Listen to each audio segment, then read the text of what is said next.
Buenos días con todos. Este domingo 21 de marzo del año 2021 estamos dando gracias a Dios por poder llegar a sus hogares a través de este medio con la palabra de Dios. El día de hoy vamos a continuar nuestra serie de estudios sobre los salmos. La semana pasada, para los que estuvieron conectados, estuvimos estudiando el Salmo 42. En realidad, el Salmo 43 parecería ser la continuación del Salmo 42. Y se lo voy a demostrar. Vamos al Salmo 43. Abran sus Biblias en el Salmo 43. En el Salmo 43 encontramos, por ejemplo, una comparación. Salmo 42, versículo 9, nos dice: diré a Dios, roca mía, ¿por qué te has olvidado de mí? ¿Por qué andaré yo enlutado por la opresión del enemigo? Y en el Salmo 43, el versículo 2, se repite prácticamente la misma frase. En el Salmo 43, versículo 2 dice: pues que tú eres el Dios de mi fortaleza, ¿por qué me has desechado? ¿Por qué andaré enlutado por la opresión del enemigo? Prácticamente las mismas palabras. Luego en el Salmo 42 hay dos versículos, el versículo 5 y el versículo 11, que dicen: ¿por qué te abates, oh alma mía, y te turbas dentro de mí? Espera en Dios, porque aún he de alabarle, salvación mía y Dios mío. Y en el Salmo 43, el versículo 5, repite exactamente el mismo versículo. ¿Por qué te abates, oh alma mía? ¿Por qué te turbas dentro de mí? Espera en Dios, porque aún he de alabarle, salvación mía y Dios mío. De esta manera podemos entender que el Salmo 43 era casi una extensión del Salmo 42, como que la segunda parte del Salmo 42. Pero en el Salmo 43 pasa algo interesante. El Salmo 43 tiene 5 versículos. 5 versículos. Y en cada uno de ellos, el salmista nos enseña, nos ilustra una característica del Dios en el que él había confiado. Vamos a leerlo. Salmo 43. En el versículo 1 nos dice: júzgame, oh Dios, y defiende mi causa. Líbrame de gente impía y del hombre engañoso e inicuo. Para el salmista, en el versículo 1, Dios es juez. Júzgame, oh Dios. En el versículo 2 dice: pues que tú eres el Dios de mi fortaleza. Tú eres el Dios de mi fortaleza. Para el salmista, en el versículo 2, Dios es su fortaleza. Ya hemos visto que Dios es juez. En el versículo 2, Dios es su fortaleza. En el versículo 3, envía tu luz y verdad, éstas me guiarán, me conducirán a tu santo monte y a tus miradas. En el versículo 3, Dios es su guía. Dios es su guía. En el versículo 4, entraré al altar de Dios, al Dios de mi alegría y de mi gozo. Dios es su gozo, su alegría. Y en el versículo 5 dice: ¿por qué te abates, oh alma mía? ¿Por qué te turbas dentro de mí? Espera en Dios, porque aún he de alabarle. En el versículo 5, Dios es su esperanza. Qué interesante, ¿verdad? En cada versículo, el salmista pone algo distinto sobre Dios. Dios es mi juez, Dios es mi fortaleza, Dios es mi guía, Dios es mi gozo, Dios es mi esperanza. Vamos a estudiar estas características de Dios que tienen que ver mucho con nosotros también. Volvamos al versículo 1. Dios es juez. Júzgame, oh Dios, y defiende mi causa. Líbrame de gente impía y del hombre engañoso e inicuo. Algo que debemos reconocer es que Dios es amor, ¿verdad? Y Dios es bueno, y Dios es misericordioso, y Dios es roca firme, y Dios es escudo a los que en Él esperan, y Dios es proveedor, y Dios es eternidad, y Dios es creador. Pero nunca olvides que Dios también es juez. En la conversación que tuvo Abraham con Dios, Dios estaba en camino, ¿no? Para Sodoma y Gomorra. Ustedes saben que Sodoma y Gomorra fueron dos ciudades que fueron exterminadas por la maldad que había dentro de ellas. La corrupción había llegado a tales niveles que el juicio de Dios cayó sobre ellos. Camino a Sodoma y Gomorra, Dios le anuncia a Abraham lo que va a ocurrir. Y entonces Abraham, un poco que quiere defender a Sodoma y Gomorra, y utiliza esta frase, le dice, y se le acercó a Abraham y dijo, ¿destruirás también al justo con el impío? Quizá haya 50 justos dentro de la ciudad. ¿Destruirás también y no perdonarás al lugar por amor a los 50 justos que estén dentro de él?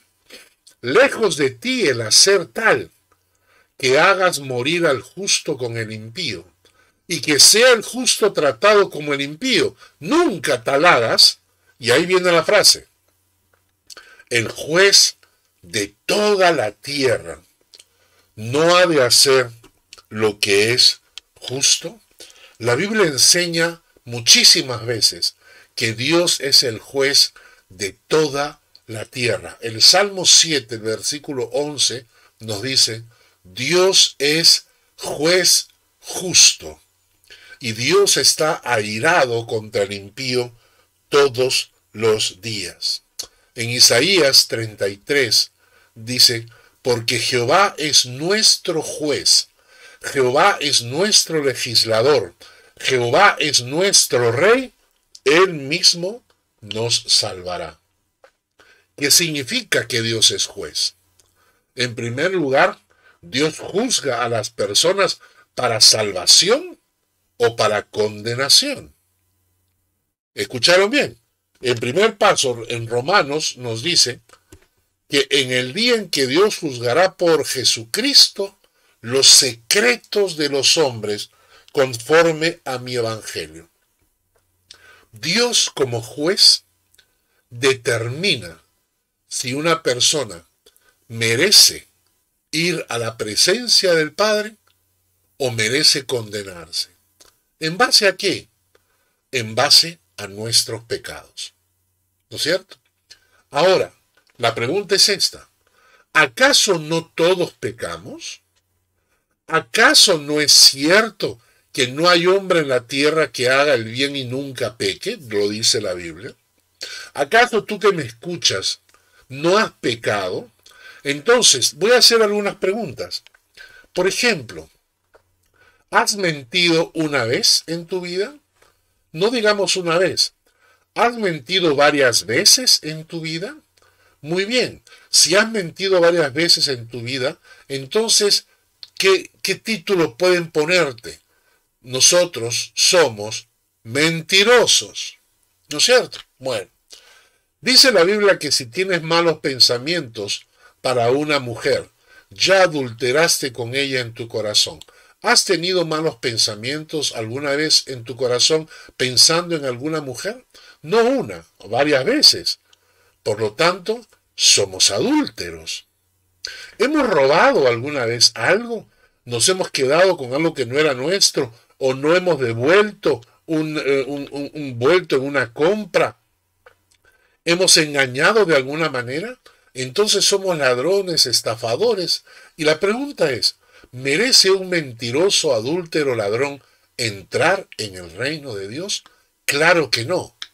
El juez de toda la tierra determina que todos los hombres que en algún momento robaron, en algún momento mintieron, en algún momento adulteraron en su mente, no corresponden al reino de los cielos donde vive un Dios santo. Pero por eso vino Jesucristo. Se los voy a ilustrar. Dos hermanos gemelos. Lo contesto hace un tiempo atrás en la iglesia. Dos hermanos gemelos. Uno entró a un banco a asaltar, a robar, y en el interín disparó contra un guardia y lo mató. Poco tiempo después la policía lo persigue y un policía lo encuentra en una cafetería al aire libre, está tomando un café y cuando se acerca le apunta y se da cuenta que frente a él hay otra persona exactamente igual. Son hermanos gemelos. Él sabe que uno de ellos es el delincuente, que merece morir, pero no sabe cuál de los dos. Por lo tanto, arresta a los dos y se los lleva. Cuando llegan delante del juez, uno de los hermanos le pide al otro que no abra su boca, que guarde silencio. Y el otro se agarra y frente al juez dice, yo asumo toda la responsabilidad y la culpa. El juez, al escuchar la confesión, declara culpable a ese hombre y lo condena a morir.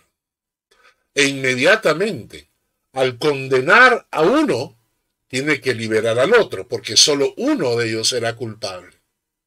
Lo que el juez no sabía es que el hermano inocente estaba asumiendo la culpa y que el hermano culpable estaba quedando libre gracias a que su hermano gemelo estaba asumiendo pagar la culpa por el delito del otro. Y de esta manera, la culpa, el castigo, cae sobre un inocente y el culpable queda libre. Esto fue lo que Jesucristo hizo en la cruz. Cristo vino y cargó con nuestros pecados. Y entonces Él asumió morir en la cruz por mis pecados.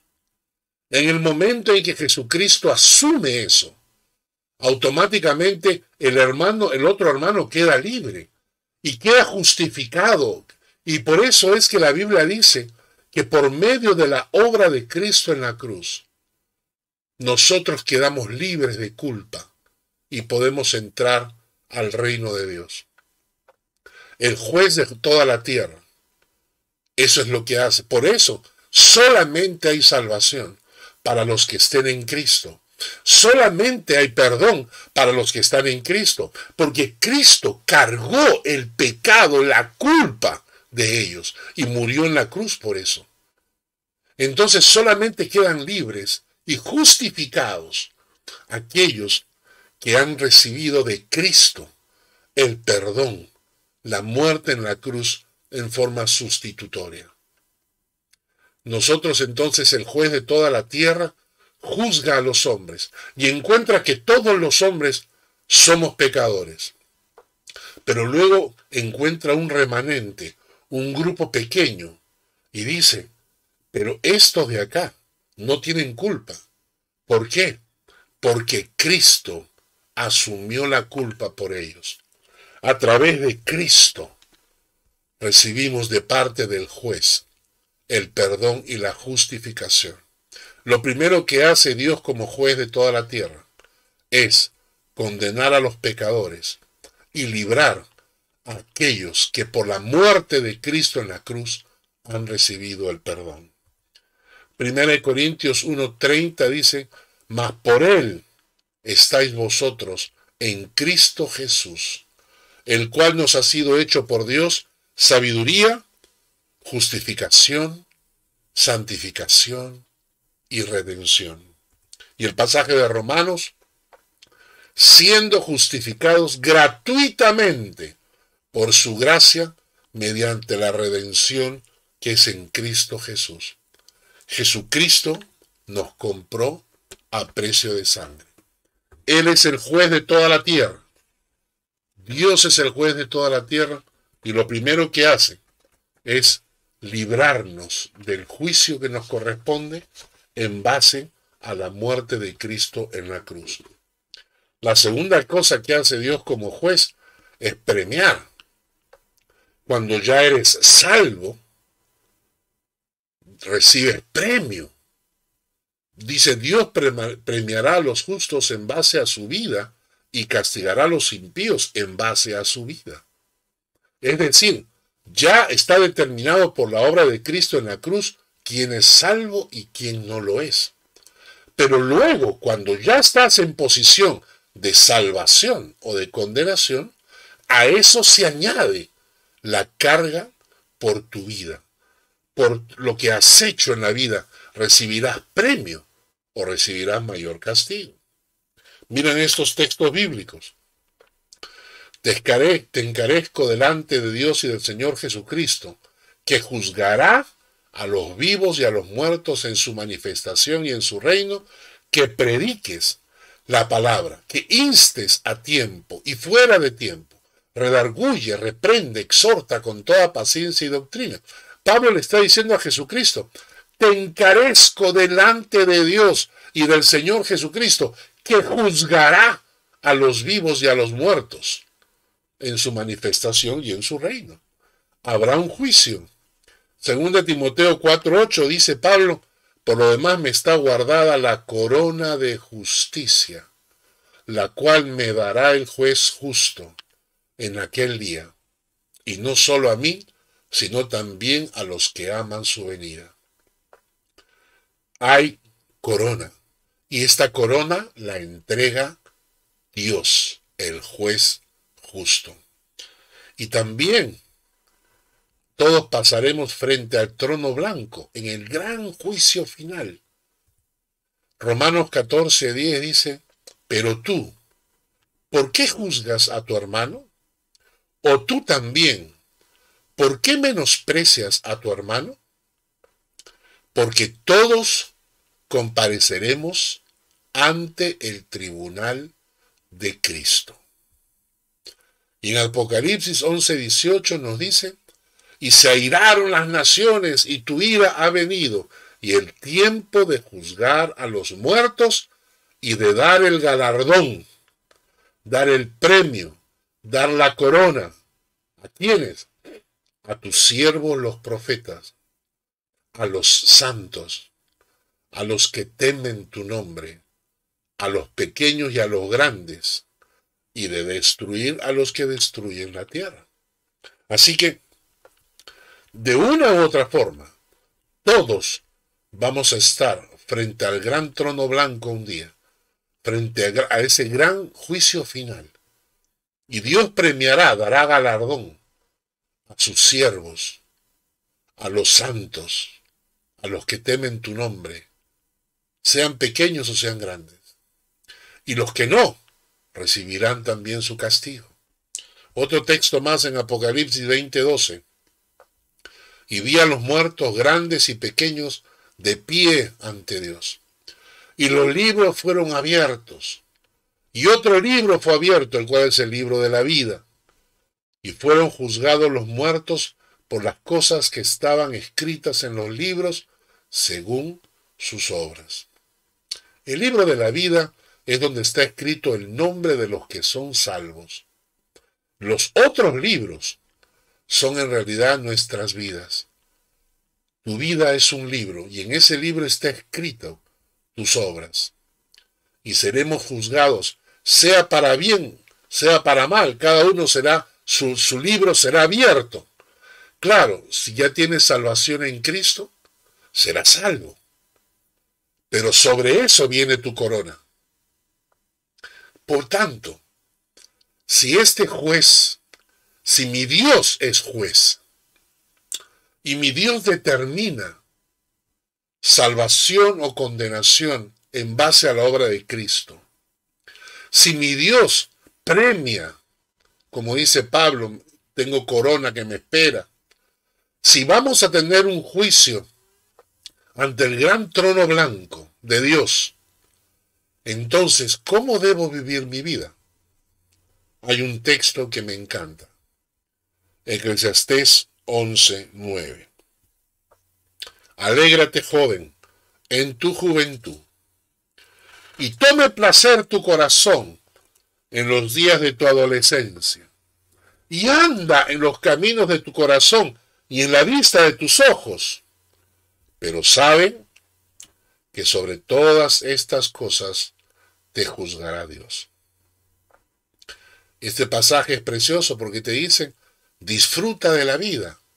Alégrate, joven, en tu juventud, y tome placer tu corazón en los días de tu adolescencia. ¡Qué maravilla! Pero, de todo lo que hagamos, debemos saber que sobre todas estas cosas nos juzgará Dios. Yo puedo vivir mi vida como quiero, pero de todas estas cosas me juzgará Dios. Dios es juez. La segunda característica la vemos en el versículo 2, Salmo 43, versículo 2. Pues tú eres el Dios de mi fortaleza, o también de mi protección. ¿Por qué me has desechado? ¿Por qué andaré enlutado por la opresión del enemigo? Para entender esto les recomiendo escuchar la prédica de la semana pasada. Porque ahí explico en el Salmo 42 qué es lo que había estado pasando con el salmista. Hablamos de épocas en que parece como que Dios está en silencio. Hablamos de épocas donde parece que Dios no responde. A veces hay épocas en que nos sentimos desechados o abandonados por Dios. Y en medio de esos silencios divinos, todavía viene la gente a tu alrededor y te pregunta, ¿y dónde está tu Dios? Tú que eres creyente, tú que te llamas hijo de Dios, ¿dónde está tu Dios? Por eso en el Salmo 42, el versículo 3 dice, fueron mis lágrimas mi pan de día y de noche, mientras me dicen todos los días, ¿dónde está tu Dios? Y el otro versículo, el versículo 10, como quien hiere mis huesos, mis enemigos me afrentan, diciéndome cada día, ¿dónde está tu Dios? Y en esos momentos de soledad, cuando parece como que Dios no te responde, en esos momentos de silencio divino, en esos momentos en que te angustias, en esos momentos donde la gente se burla de tu fe, preguntándote, ¿dónde está tu Dios? En esos momentos de angustia, nunca olvides que Dios sigue siendo tu fortaleza y tu protección. Que si es necesario, porque tienes que pasar por un momento de prueba, que si es necesario, porque tienes que aprender alguna lección, y por eso Dios guarda silencio. No por eso quiere decir que te ha abandonado, porque Dios sigue siendo tu fortaleza. Hay un texto en 2 de Samuel que me encanta. 2 de Samuel 22, versículos 2 al 4. Dijo, Jehová es mi roca y mi fortaleza, mi libertador. Dios mío, fortaleza mía, en él confiaré. Mi escudo y el fuerte de mi salvación, mi alto refugio, Salvador mío, de violencia me libraste, invocaré a Jehová, quien es digno de ser alabado, y seré salvo de mis enemigos. La fortaleza es un lugar fortificado, organizado justamente para protegerte, para protección del pueblo. En un lugar protegido por murallas. No, la fortaleza, justamente viene el nombre, porque la idea era proteger a los que estaban dentro. Y la Biblia dice que Dios es tu fortaleza. A pesar de las malas épocas, a pesar que a veces sientas como que te abandonó, que te desechó y que Dios guarda silencio, Nunca olvides que Dios sigue siendo tu fortaleza. Fortaleza también significa refugio. En 1 Samuel 2:2 nos dice, no hay santo como Jehová, porque no hay ninguno fuera de ti, y no hay refugio como el Dios nuestro. El salmista, en el versículo 2, nos está diciendo que Dios no es solamente juez, ante el cual daremos cuenta de nuestros actos, pero que Dios es también nuestra fortaleza, nuestro pronto auxilio en la tribulación. No te agobies, recuerda que Él es tu fortaleza. En tercer lugar, en el versículo 3, nos dice el Salmo 43, versículo 3, envía tu luz y tu verdad. Estas me guiarán, me conducirán a tu santo monte y a tus moradas. La palabra que aparece guiar en este pasaje también aparece en Isaías 58, el versículo 11, que dice, Jehová te pastoreará siempre. En las sequías saciará tu alma. Dará vigor a tus huesos y serás como un huerto de riego, como un manantial de aguas cuyas aguas nunca faltan. Envía tu luz y tu verdad. Estas me pastorearán. Estas me guiarán. Y Dios no solamente te pastorea, Dios se queda a tu lado. Dios te acompaña. Eso se llama pastorear. Dios te guía. Por eso es que el texto de Isaías dice, Él te pastoreará siempre. En las sequías saciará tu alma. No solamente va a saciar tu cuerpo, pero aún en las peores sequías, Dios saciará, llenará tu alma. ¿Tú sabes lo que eso significa? Cuando Dios llena tu corazón, cuando Dios llena tu alma, dice, en las sequías saciará tu alma, dará vigor a tus huesos, vitalidad, te dará vitalidad, vigor a tus huesos, y serás como un huerto de riego. Un huerto de riego es un huerto que siempre tiene agua, y por lo tanto tiene cosecha abundante. Y entonces lo que Él te dice es que tu vida será como un huerto que dará cosecha todo el tiempo, que serás una bendición para todos los que te rodean. Serás como un manantial de aguas cuyas aguas nunca faltan. Abraham buscaba una esposa para su hijo. Y entonces habla con uno de sus siervos. Y le dice a su siervo, yo no quiero que mi hijo se case con una extranjera aquí de Canaán. Yo quiero que se case con alguien de mi pueblo, de mi familia, de mi tribu, ¿no? Y entonces lo manda a su siervo para que busque a alguien. La historia nos cuenta así. Y el criado tomó 10 camellos de los camellos de su señor y se fue, tomando toda clase de regalos escogidos de su señor. Y puesto en camino, llegó a Mesopotamia, a la ciudad de Nacor. Nacor era el hermano de Abraham. E hizo arrodillar los camellos fuera de la ciudad junto a un pozo de agua a la hora de la tarde, la hora en que salen las doncellas por agua. Y dijo Jehová, Dios de mi señor Abraham, dame, te ruego, el tener hoy buen encuentro, y haz misericordia con mi señor Abraham. El siervo de Abraham está pidiendo dirección. Está pidiendo que Dios lo guíe. Versículo 13. He aquí yo estoy junto a la fuente de agua, las hijas de los varones de esta ciudad salen por agua. Sea pues que la doncella a quien yo dijere, baja tu cántaro, te ruego para que yo beba, y ella respondiere, bebe, y también daré de beber a tus camellos, que sea esta la que tú has destinado para tu siervo Isaac. Y en esto conoceré que habrás hecho misericordia con mi señor. El siervo de Abraham tenía una misión que cumplir, pero él sabe que Dios tiene que dirigirlo. Entonces, antes de tomar ninguna decisión, lo que el siervo hace es busca la guía de Dios.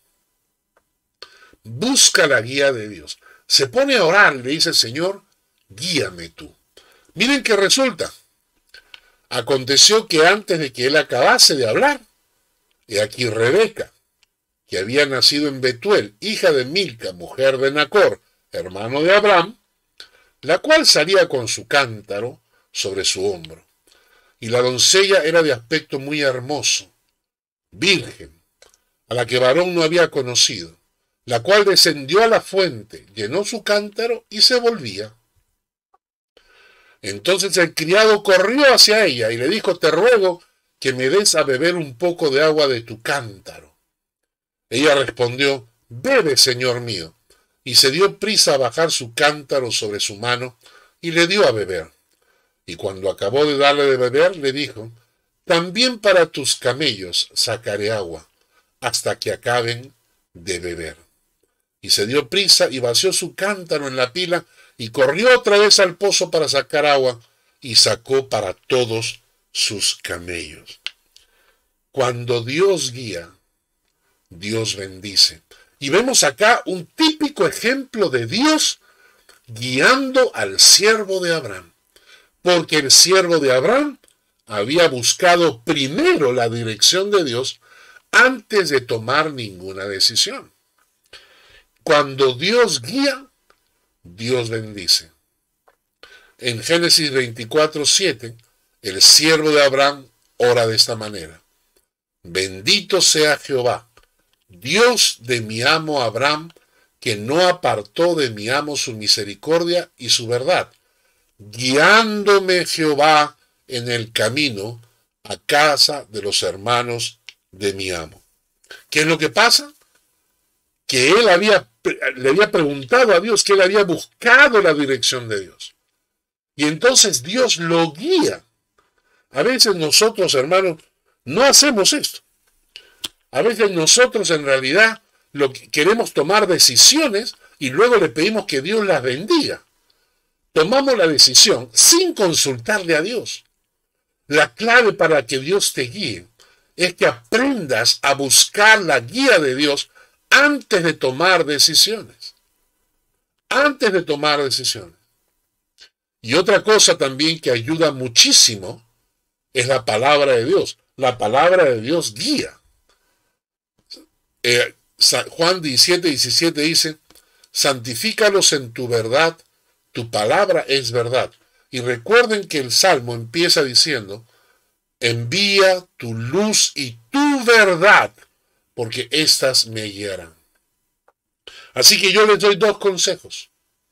Uno, aprendamos a buscar la dirección de Dios antes de tomar decisiones. No tomen decisiones y luego pidan la bendición, sino consulten a Dios en oración, en ayuno, buscando el consejo de los hermanos. Primero busquen la dirección de Dios antes de tomar decisiones. Y segundo consejo, no se olviden que la palabra de Dios es la verdad que nos guía. Así que hay que pegarse a la palabra, seguir el consejo de la palabra. Vamos a leer unos textos. Salmo 48:14. Porque este Dios es Dios nuestro eternamente y para siempre. Él nos guiará aún más allá de la muerte. Qué promesa tan preciosa. Él nos guiará aún más allá de la muerte. Nuestra relación con el Señor no termina con la muerte. El Señor nos guía ahora y nos guiará aún más allá de la muerte. Salmo 73:24. Me has guiado según tu consejo y después me recibirás en gloria. Porque todos los que son guiados por el Espíritu de Dios, estos son hijos de Dios. Hasta ahora hemos visto tres características. Dios es juez. Dios es mi fortaleza. Dios es mi guía. En el versículo 4, encontramos una característica más. Entraré al altar de Dios, al Dios de mi alegría y de mi gozo, y te alabaré con arpa, oh Dios mío. Dios también es mi gozo y mi alegría. Qué forma tan preciosa de describir a tu Dios, ¿no? Qué forma tan preciosa. Si alguien te preguntara, oye, ¿en qué Dios crees? Que uno pueda decir, aparte de, yo creo en Jehová de los ejércitos, yo creo en el Shaddai, el Todopoderoso, yo creo en mi Dios que provee, Jehová Jireh, yo creo en un Dios que es amor, yo también creo en un Dios que es mi gozo, que es un abundante gozo en mi corazón, más allá que la alegría temporal, porque la alegría temporal pasa, pero Dios llena mi corazón con un gozo permanente. Nehemías 8:10 nos dice, luego les dijo, y está hablándole al pueblo, ¿no? Nehemías está hablando con el pueblo que están reconstruyendo el muro de Jerusalén. Y les dice, vayan, coman grosuras, beban vino dulce, envíen porciones a los que no tienen nada preparado, porque día santo es a nuestro Dios. No os entristezcáis, pero tomen nota de la última línea, porque el gozo de Jehová es vuestra fuerza. Y este texto es el que da a luz una canción muy conocida. El gozo del Señor mi fortaleza es. El gozo del Señor mi fortaleza es. El gozo del Señor mi fortaleza es. Y en su gozo sin medida Él me da. El gozo del Señor es fortaleza de los hijos de Dios. Acabo de empezar a estudiar Filipenses. Lo estudio en forma personal, para mí. Y me llamó la atención de que la carta de los Filipenses se llama la carta del gozo cristiano. ¿Por qué? Porque se repiten muchas veces la palabra gozo, regocijarse, alegría. Entonces dije, bueno, la carta del gozo. Pero también descubrí que se le conoce como una de las cartas de las prisiones. ¿Y a qué se refiere esto? Son las cartas que Pablo escribió estando en la prisión en Roma. Entonces, la carta a los Filipenses, que es la carta del gozo, es escrita por Pablo desde una cárcel en Roma. Y miren lo que escribe. Doy gracias a mi Dios siempre que me acuerdo de vosotros, siempre en todas mis oraciones, rogando con gozo por todos vosotros. Pablo está en la cárcel en Roma, esperando que lo decapiten. Y escribe, siempre en todas mis oraciones, rogando con gozo por todos vosotros. Filipenses 2 dice, si hay alguna consolación en Cristo, si algún consuelo de amor, si alguna comunión del Espíritu, si algún afecto entrañable, si alguna misericordia, completad mi gozo, dice.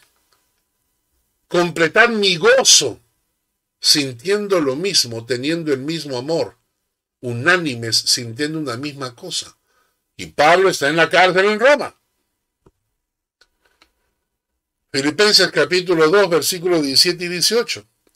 Y aunque sea derramado en libación, en sacrificio, servicio de vuestra fe, me gozo y me regocijo con todos vosotros. Asimismo, gozaos y regocijaos también vosotros conmigo.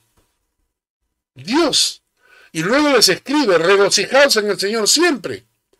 Otra vez digo, regocijaos. Pero ¿qué tiene este Pablo? ¿Cómo puede Pablo gozarse cuando está en la cárcel en Roma? Esa es la clave. Porque nuestro Dios llena tu corazón con un gozo que escapa a todo entendimiento. porque tenemos un gozo mayor. Porque cuando los discípulos regresaron donde Cristo y le dijeron, Señor, tú nos enviaste a predicar, a sanar enfermos, te contamos que hasta los espíritus se nos sujetan. Y Jesucristo le dice, no se regocijen por eso, regocíjense porque su nombre está escrito en los cielos. ¿Cómo puedo yo tener gozo de Dios en medio de un mundo con tanta adversidad?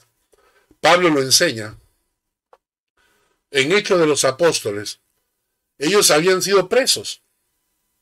Los apresaron, ¿no? Después de haberles azotado mucho, los echaron en la cárcel, mandando al carcelero que los guardase con seguridad, el cual, recibido este mandato, los metió en el calabozo de más adentro y les aseguró los pies en el cepo. Y a medianoche, Pablo y Silas, ¿qué estaban haciendo? Cantando himnos a Dios. Y los presos los oían. ¿Qué pasaba en el corazón de Pablo? ¿Qué pasaba en el corazón de Pablo que le permitía gozarse aún en medio de la adversidad? Vamos a leer los textos bíblicos. Salmo 16. Bendeciré a Jehová que me aconseja. Aún en las noches me enseña mi conciencia. A Jehová he puesto siempre delante de mí. Porque está a mi diestra, no seré conmovido. Se alegró por tanto mi corazón y se gozó mi alma. ¿Por qué? Porque el salmista puso a Jehová siempre en primer lugar. A Jehová he puesto siempre delante de mí. El salmista puso a Dios en primer lugar antes que él. Y su corazón se llenó de gozo y de alegría. El Salmo 16:11 nos dice, me mostrarás la senda de la vida, en tu presencia hay plenitud de gozo. Segunda cosa, el gozo viene cuando estamos en la presencia de Dios. Cuando buscamos diariamente estar en su presencia, gozarnos en la presencia de Dios, entrando a su trono en oración a través de su palabra, gozarnos con alabanza y con canto en la presencia de Dios. Esto llena tu corazón de gozo. Salmo 28, versículos 6 y 7. Bendito sea Jehová, que oyó la voz de mis ruegos. Jehová es mi fortaleza y mi escudo.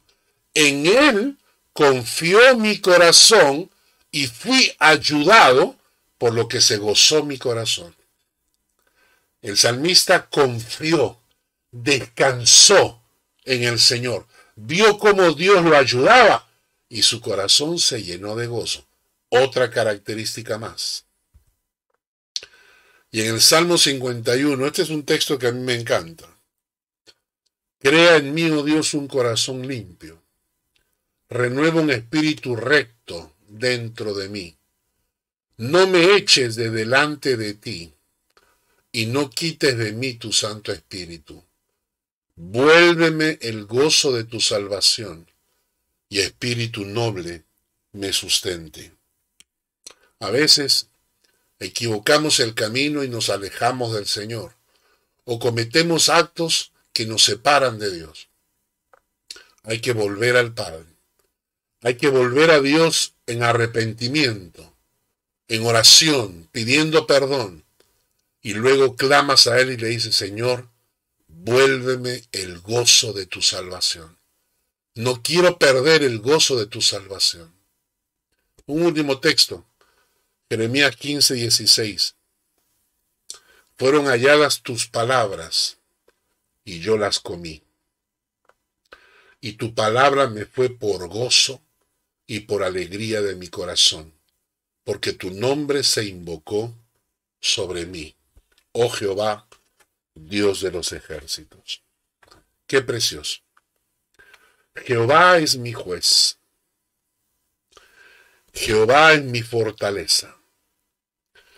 Jehová es mi guía. Jehová llena mi corazón de gozo. Y por último, Jehová es mi esperanza. ¿Por qué te abates, oh alma mía? ¿Y por qué te turbas dentro de mí? Espera en Dios, porque aún he de alabarle. Salvación mía y Dios mío. Aquí la palabra, la semana pasada expliqué este versículo. ¿Por qué te abates? La palabra abatir significa hundirse, desesperarse, sentirse humillado. ¿Por qué te hundes, oh alma mía? ¿Por qué te desesperas, oh alma mía? Y luego dice, ¿por qué te turbas? Y el término turbarse significa estar angustiado, afligido, ansioso. Y la pregunta es, ¿por qué te abates y por qué te turbas? ¿Acaso no tienes Dios en quien confías? ¿Acaso tu Dios es un Dios imaginario, inexistente, de cuadritos, de estampitas? ¿Acaso no tienes un Dios real en el cual has confiado? Pues si tienes un Dios real, ¿por qué te abates, oh alma mía?